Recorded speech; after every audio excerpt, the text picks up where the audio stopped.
ஆடி வந்தோமே முருகன் பக்தியோடு ஓடி வந்தோமே மேளங்கொட்டி ஆடி வந்தோமே குமரன் பேரை சொல்லி ஓடி வந்தோமே காவடியா காவடி பழனிமலை காவடி சேவடியா சேவடி பாலமுருகன் சேவடி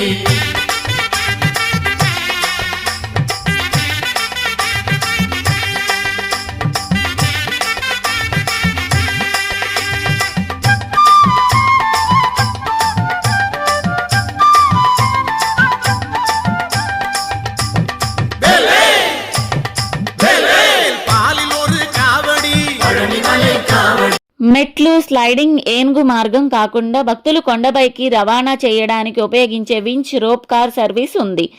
ఆలయంలో ఉదయం 6 నుండి రాత్రి 8 గంటల వరకు 6 పూజలు జరుగుతాయి. పండుగ రోజుల్లో ప్రత్యేక పూజలు ఉదయం 4:30 నుండి తెరిచి ఉంచబడుతుంది. ఈ ఆలయం తమిళనాడు ప్రభుత్వ హిందూ మత ధర్మాదాయ శాఖ ద్వారా నిర్మించబడుతుంది. మరొక పురాణం ప్రకారం ఒకసారి ఋషులు, దేవతలు అందరూ శివుని నివాసమైన కైలాసంలో సమావేశం అవుతారు. దాని ఫలితంగా భూమి ఒకవైపుకి వంగిపోతుంది. శివుడు అగస్త్య మహర్షిని దక్షిణం వైపు వెళ్ళమని కోరాడు. అగస్త్యుడు దక్షిణాన 2 కొండలను తన భుజాలపై మొయ్యడానికి ఎత్తుంబా అనే రాక్షసుణ్ణి నియమించాడు. రాక్షసుడు కొండలను దక్షిణంగా తీసుకువెళ్లి ఒక ప్రదేశంలో విశ్రాంతి తీసుకున్నాడు. అతను కొండలలో ఒకదాన్ని ఎత్తడానికి ప్రయత్నించినప్పుడు అది చలించలేదు. కొండపై ఒక యువకుడు దానిని తరలించడానికి అనుమతించకుండా నిలబడి ఉన్నాడు. రాక్షసుడు యువకుడిపై దాడి ప్రయత్నించగా ఓడిపోతాడు. అగస్త్య మహర్షి ఆ యువకుడు కార్తికేయునిగా గుర్తించి రాక్షసుణ్ణి క్షమించమని కోరాడు. మురుగన్ వెంటనే అలా చేసి కొండను పళనిలో అలాగే ఉంచాడు.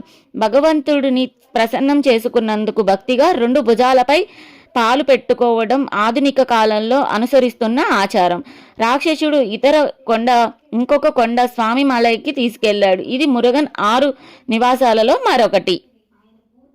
కౌపానీదారి స్వామి ఇక్కడ రాజసం వదిలి కేవలం కౌపానిం అంటే లంగోటా ధరించి యోగిలా ఉంటారు. అంటే భగవంతుణ్ణి చేరాలంటే అన్నీ వదిలేయాలని అర్థం.